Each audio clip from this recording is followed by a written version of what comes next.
مالک کے حضور جب بندہ عزت سے سر جھکا دیتا ہے اللہ کی رحمتیں بندے پہ نازل ہوتی ہے۔ ایک روایت میں آتا ہے جب بندہ نماز کے لیے کھڑا ہوتا ہے، ابھی اس نے سجدے میں جانا ہوتا ہے، ابھی وہ قیام ہی کرتا ہے، اللہ فرماتا ہے میرے بندے کے گناہ جو ہیں اس کے بدن سے نکال کے ایک سمت کر دو، تاکہ میرا بندہ اس حالت کے اندر میرے حضور حاضر ہو کہ وہ گناہوں سے پاک اور صاف ہو۔ حضرت نبی رحمت صلی اللہ علیہ وآلہ وسلم فرماتے ہیں کہ پھر اس کے سارے گناہ اس کے بدن سے اتار کے ایک سمت رکھ دی جائے اور بندہ مصلی پہ سبحان ربی العالی کے نغمے الاپتا ہے، رکوع کرتا ہے، سجدے کرتا ہے۔ جب سلام پھیر کے نماز ختم کر کے دعا کر کے جانے لگتا ہے تو فرشتے عرض کرتے ہیں مالک یہ جو گناہ اتار کے ایک سائیڈ پہ رکھے تھے یہ دوبارہ اس کو دے دیں؟ اللہ فرماتا ہے جس کی جھولی سے گناہ نکال لیے تھے دوبارہ اس کی جھولی میں نہیں ڈالیں۔ اللہ اکبر۔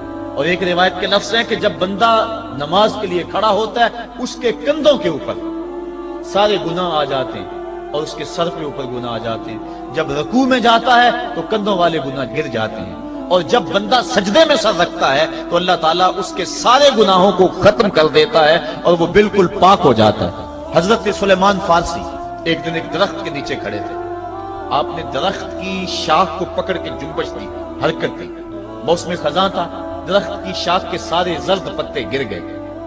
ایک صحابی پاس کھڑے تھے، انہیں پوچھنے لگے عثمان تو نے مجھے پوچھا نہیں کہ میں نے درخت کی شاخ کو یوں ہلایا کیوں ہے؟ انہوں نے کہا اچھا پھر آپ بتا دیں کہ آپ نے درخت کی شاخ کو یوں کیوں ہلایا ہے؟ کہا سنو پھر ایک دن میں اور چند صحابہ حضور کے ساتھ جا رہے تھے، رستے میں ایک درخت آیا، اس کے نیچے حضور کھڑے ہوئے، حضور نے اس طرح درخت کی شاخ کو پکڑ کے ہلایا، یوں پتے جھڑ گئے، ہم اس منظر کو دیکھتے رہے۔ حضور علیہ السلام نے فرمایا سلمان فارسی تو نے مجھے پوچھا نہیں کہ میں نے اس درخت کی شاخ کو یوں کیوں ہلایا ہے؟ تو میں نے عرض کی حضور آپ بتا دیں کہ آپ نے کیوں ہلایا ہے؟ فرمایا سلمان جس طرح اس درخت کی شاخ کو ہلایا گیا اور سارے پتے جھڑ گئے، جب کوئی بندہ سجدے میں سر رکھتا ہے نماز پڑھتا ہے اس کے سارے گناہ دھل جاتے ہیں اور وہ پاک اور صاف ہو جاتا ہے۔ ایک دن فرمایا صحابہ اگر کوئی بندہ اس کے گھر کے سامنے سے نہر گزرتی ہو اور وہ دن میں 5 مرتبہ اس نہر کے اندر غسل کرے تو بتاؤ اس کے بدن کے اوپر کوئی میل کچیل رہ جائے گا؟ عرض کی نہیں۔ فرمایا اس طرح جو 5 نمازیں پڑھتا ہے اس کے بدن کے اوپر گناہوں کا میل نہیں رہتا۔ فرمایا الصلاۃ معراج المومنین، نماز مومنوں کا معراج ہے۔ عماد الدین الصلاۃ، نماز دین کا ستون ہے۔ حبب الی من دنیاکم ثلاث، الطیب والنساء وجعلت قرۃ عینی فی الصلاۃ، مجھے تمہاری دنیا سے صرف 3 چیزیں پسند ہیں، خوشبو، منکوحہ بیویاں اور میری آنکھوں کی ٹھنڈک نماز میں رکھی ہے۔ اور حضور نے یہ بھی ارشاد فرمایا من ترک الصلاۃ متعمدا فقد کفر، جس نے جان بوجھ کے نماز چھوڑی گویا اس نے کفر ہی تو کیا، یعنی کافروں والا کام کیا۔ حضرت امام فخر الدین رازی نے تفسیر کبیر میں لکھا حافظوا علی الصلوات والصلاۃ الوسطی، اس آیت کریمہ کے تحت ایک عورت مدینے کی گلیوں میں چیخ رہی ہے اور کہنے لگی مجھے حضور کے در کا پتہ بتاؤ۔ حضور کی چوکھٹ کا پتہ بتلایا گیا، وہ حاضر ہوئی۔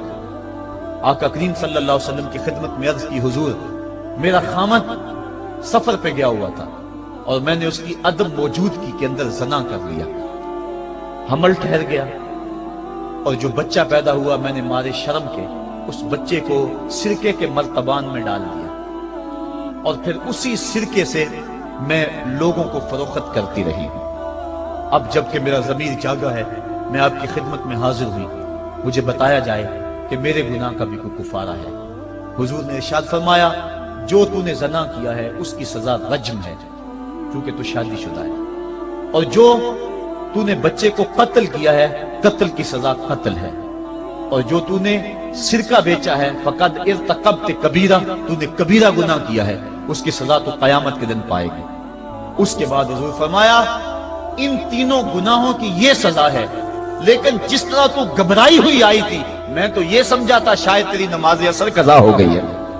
اب آپ اندازہ کریں کہ نماز کی اہمیت کیا ہے اور ہم اس باب میں کتنی سستی کرتے ہیں۔ کسی سے پوچھا جائے نا آؤ نماز پڑھنے چلے، وہ کہتے ہیں بس یار میرے کپڑے پلید ہیں، کپڑے میرے پاک نہیں ہیں۔ تیرے کپڑے کیسے پاک رہ سکتے ہیں؟ تو اللہ کے حضور جھکنا نہیں جانتا، تیرے کپڑے بھی پلید ہیں، تیرا دل بھی پلید ہے، تو اس کے حضور جھک کے تو دیکھ، تن بھی ستھرا کر دے گا، تیری روح کو بھی پاکی دے دے گا، تیرے قلب کو بھی طہارت بخش دے گا۔ تو اس کے حضور آ، جھک، اس کے حضور سجدوں سے اللہ کے حضور خراج پیش کر اپنی محبتوں کا۔ جب بندہ سجدے میں سر رکھتا ہے، اللہ فرشتوں میں فخر کرتا ہے، میرے بندے کو دیکھو نا، بالآخر میرے حضور ہی جھکا ہے نا، کتنے گناہ کیے اس نے، کتنے جرم کیے اس نے، لیکن بالآخر میرے حضور آیا اور اپنے گناہوں کی معافی مانگتا ہے۔ فرشتوں گواہ ہو جاؤ، میں نے اپنے اس بندے کی مغفرت فرما دی۔ تو اللہ کے حضور نماز پڑھنے والا، بلکہ ایک روایت مسند امام احمد بن حنبل میں موجود ہے، حضور فرمایا جب بندہ نماز کے ارادے کے لیے اٹھتا ہے اور وضو کرنے کے لیے، جب پانی کا پہلا قطرہ چلو پہ لیتا ہے، جو ہی اس کے بدن سے وضو کا پانی چھوتا ہے، اللہ اس کے گناہوں کو معاف فرما دیتا ہے۔ جس نماز کے قصد کے لیے اٹھیں اور وضو کریں اور پانی چھوتے ہی گناہ معاف ہو جائیں، اگر اس نماز کا اعلیٰ درجہ سجدہ کر دیا جائے تو پھر مالک کی کتنی رحمت نازل ہوگی۔ یہ کتنی بڑی دولت ہے، یہ کتنا بڑا سرمایہ ہے جس سے ہم لوگ محروم رہ جاتے ہیں۔ آؤ اللہ کی رحمتیں سجدے میں ڈھونڈے، سجدے میں پیشانی رکھ کے جب ہم اس کی رحمت کو مانگے تو وہ مالک ہمارے اوپر رحمتیں نازل کرے گا۔ آج پوری دنیا کے اوپر مسلمانوں کے ساتھ جو حالات ہیں وہ کسی سے مخفی نہیں۔ کوئی کہتا ہے کہ معاشی طور پہ مسلمان کمزور ہیں، اس وجہ کو بھی میں تسلیم کرتا ہوں۔ مسلمان کے پاس آلات حرب و ضرب بھی موجود نہیں ہیں، اس وجہ کو بھی تسلیم کر لیا جائے۔ سیاسی طور پہ مسلمان کمزور ہیں، اس وجہ کو بھی تسلیم کر لیا جائے۔ یہ ساری وجہیں اپنی جگہ پہ، لیکن یہ بھی تو سنو، مسلمانوں کی تعداد اس وقت 1 ارب 40 کروڑ ہے۔ افرادی قوت اتنی کبھی بھی مسلمانوں کی نہیں ہوئی تھی۔ اس وقت مسلمانوں کے پاس ایٹمی طاقت موجود ہے، اتنی قوت عسکری کبھی بھی مسلمانوں کے پاس نہیں ہوئی تھی۔ 56 اسلامی ملک ہیں جن میں قیمتی معدنیات سے اور تیل کی دولت سے اور سونے کی قیمتی معدنیات سے یہ مسلمان مالا مال ہیں۔ کیا کچھ نہیں ہے جو مسلمانوں کے پاس نہ ہو، لیکن ایک دولت چھن گئی مسلمانوں کے پاس، وہ سجدے کی آبرو، وہ سجدے کی عزت، وہ پیشانی رکھ کے اس رب کو پکارنا جو سب سے اعلیٰ ہے، جو سب سے بالا ہے، جس نے موسیٰ کے فرعون کو نیل کی موجوں میں ڈبو دیا۔ کیا پوری امت مسلمہ 1 ارب 40 کروڑ انسان سجدے میں سر رکھ کے سبحان ربی الاعلیٰ کے نغمے آلاپ کے اپنے رب سے گزارش کریں اور اپنی امت کا رونا روئیں؟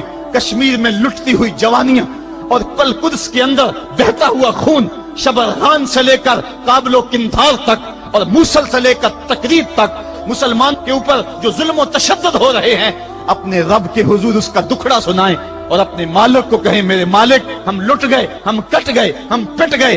اسلحے بھی موجود، افرادی قوت بھی موجود، سیاسی طاقتیں بھی موجود، لیکن اس کے باوجود مسلمان دبتا چلا جا رہا ہے۔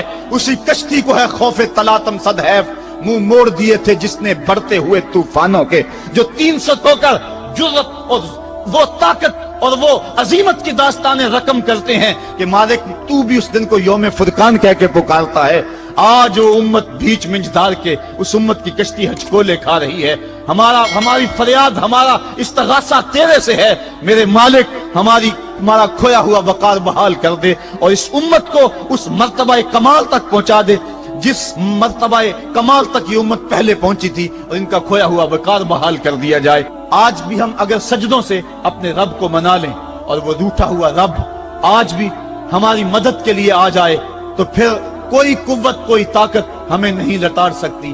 آئیے ہم سجدے سے اپنے مالک، اپنے خالق اور اپنے رازق کے حضور اپنی محبتوں اور اپنی الفتوں کا خراج پیش کریں۔ نماز ایک ایسی عبادت ہے جس کا حکم قرآن میں 750 مرتبہ کے قریب دیا گیا۔